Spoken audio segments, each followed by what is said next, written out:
Assalamualaikum warahmatullahi wabarakatuh.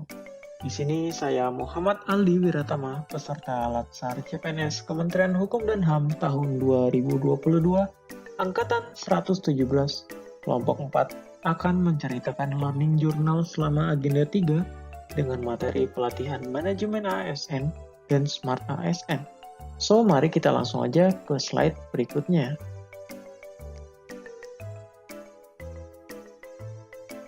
Apa sih yang dimaksud dengan manajemen ASN itu?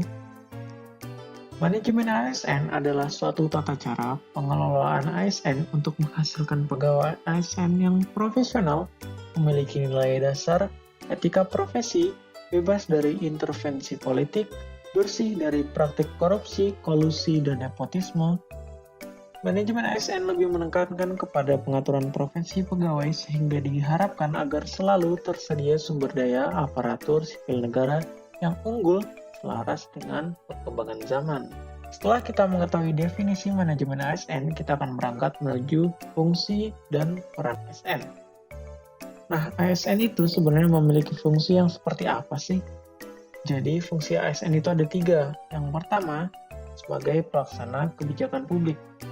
Dalam hal ini, tentunya ASN berperan untuk melaksanakan kebijakan yang dibuat oleh pemerintah atau yang berwenang sesuai dengan ketentuan peraturan perundang-undangan yang ada di Indonesia. Fungsi yang kedua ialah sebagai pelayan publik.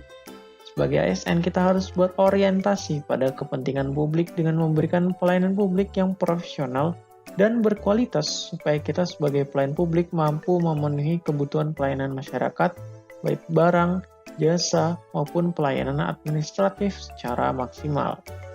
Fungsi yang selanjutnya ialah sebagai perekat dan pemersatu bangsa, yang mana hal ini ASN berperan untuk senantiasa menjaga persatuan dan kesatuan NKRI dengan tidak memihak pada satu golongan saja, tidak mementingkan diri sendiri, dan selalu taat kepada Pancasila sebagai ideologi bangsa. Di dalam manajemen ASN terdapat beberapa perubahan yang sangat penting bagi roda pemerintahan saat ini. Perubahan pertama yang terjadi ialah Personnel Administration to Human Resource Management, yang artinya bahwa perubahan ini menekankan pada saat ini tidak hanya mementingkan administratif kepegawaian saja, melainkan juga mementingkan bahwa SDM sebagai aset negara yang harus dikelola, dihargai, dan dikembangkan dengan baik, supaya dapat tercipta suatu manajemen ASN untuk mewujudkan tujuan negara dan mewujudkan tatanan birokrasi kelas dunia. Perubahan yang kedua ialah dari closed career system to open career system. Dalam hal ini, saya pribadi menjadi salah satu yang menikmati perubahan ini.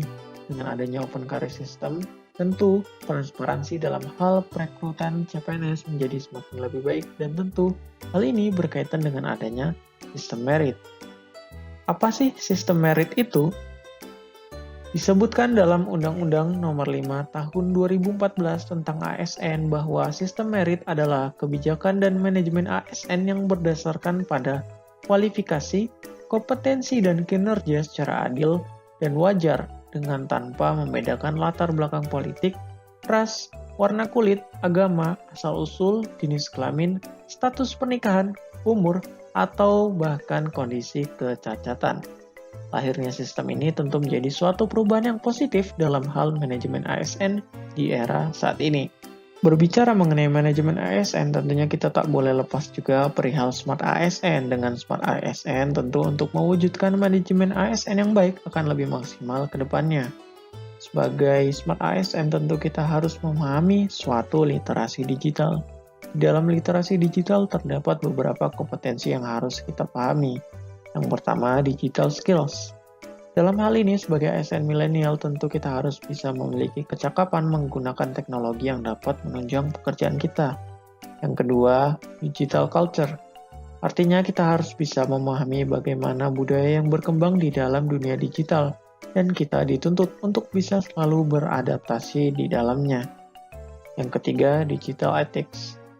Sebagaimana sebagai ASN kita harus mengerti etika-etika saat menggunakan media digital agar kita bijak dalam menghadapi dan mengomentari sesuatu di dunia maya.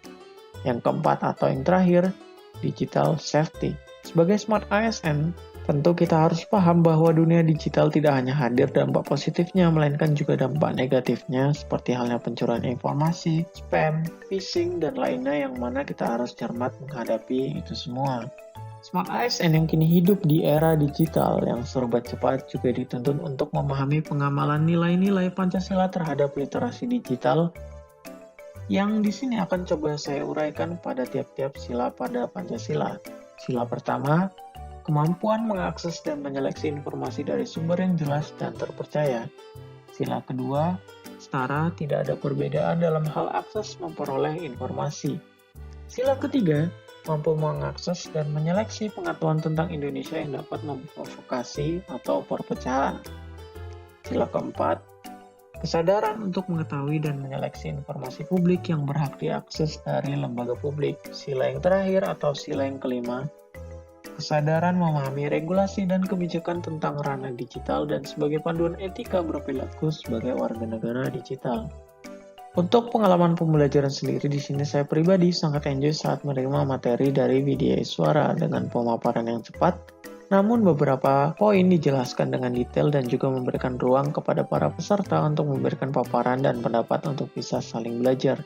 Dan juga beberapa video yang terkait dengan mata pelatihan yang bisa memberikan contoh secara langsung terkait materi yang disampaikan dan juga memberikan diskusi multi arah terkait contoh yang diberikan. Walau dengan waktu yang singkat dan secara virtual, namun pembelajaran berlangsung secara baik dan dapat dimengerti. Sekian dari saya, Muhammad Ali Garatama. Terima kasih atas perhatiannya dan juga saya ucapkan terima kasih kepada Widya Iswara pada agenda 3 ini, Dr. Erik Rahim atas materi-materinya. Dan saya akhiri. Wassalamualaikum warahmatullahi wabarakatuh.